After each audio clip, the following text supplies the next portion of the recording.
Today, we're going to unpack a really fascinating way of looking at how some gifted minds work, and it all kicks off with a story that at first glance just doesn't add up at all. So get this. What if you had a kid who was clearly brilliant, way ahead in language, great with numbers, but when you asked them to do something incredibly simple, like just trace a dotted line, they couldn't do it? It sounds impossible, right? Well, that exact paradox is what we're diving into today. And this isn't just some thought experiment. This is about a real kid, and his story perfectly captures this strange and honestly frustrating situation. Okay, so let's meet the nice boy. He's a 4-year-old from Nice, France, and he is whip smart. But in his classroom, he was completely failing. His teacher would give him these really simple, menial tasks like tracing, and he just found them impossible to even start. And her reaction? Well, she would spend entire mornings in front of the whole class telling him he was bad and that he couldn't do anything. Just brutal. And here's the absolute key to this whole thing. The problem wasn't the boy. He didn't have a deficit. The real issue was this massive clash between the way his brain was wired and the way the school system expected him to perform. It was a total system mismatch. So how do we even begin to understand a mismatch like that? Well, it starts with looking at the problem from a totally different angle, through this very strange but incredibly insightful accusation. Just let that sink in for a second. The argument here is that the teacher was the real problem. She was the one who was desperate and rigid, symbolized by these letters. It's a wild idea that just completely flips the script on who is actually failing in that classroom. Okay, so what on earth does that mean? Well, think of the letters E and Y as representing the super rigid, step-by-step rules of old-school education. The teacher's desperation, her anxiety, was all about forcing these simple, linear rules on everyone. She was so stuck on her system that she couldn't see she was trying to apply it to a mind that just wasn't built that way. And that brings us to what was really going on inside the boy's head. It's an incredible concept, a whole different theory of mind called prismatic cognition. You see, this gets to the heart of two totally different ways of thinking. Most of us are taught to think in a straight line, right? A leads to B, which leads to C. But prismatic cognition, it's completely different. It's like seeing the whole picture all at once, recognizing a face without having to analyze the nose, then the eyes, then the mouth. It's just a higher level of computation. To put it simply, prismatic cognition is all about seeing the big picture. It's a way of thinking that gets the whole structure, the whole pattern in one go. It doesn't need to build understanding piece by piece because it already sees how the whole system fits together. And this is exactly why the little boy struggled so much.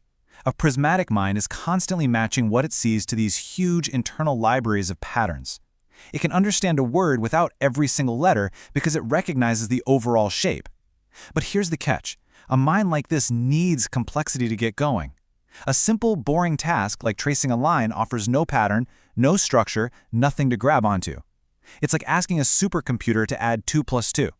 The task is so basic, it's actually incompatible with the machine. So now you can see it, right?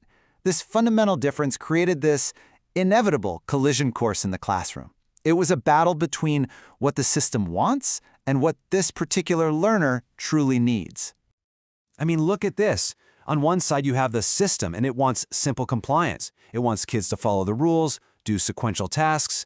But on the other side, you have this prismatic learner who needs deep, structural coherence. He needs complex patterns to sink his teeth into. The boy wasn't being difficult. His brain's most basic needs were just not being met. So the solution was never going to be about punishing the boy or trying to fix him. That was never the answer. It was about changing the environment. It was about finding a teacher who could actually see past the system's demands and give his mind what it needed to thrive. And that's exactly what happened. A couple of new, competent teachers came in. They gave him a predictable structure that was tailored just for him. They leaned into his interest in dinosaurs to make him feel safe and engaged. And by giving him that complex, structural input his mind was starved for, they basically hit a phase reset button on his entire cognitive system. And, no surprise, his incredible abilities just exploded. Now, you might be thinking, okay, that's a nice story, but is this just a theory?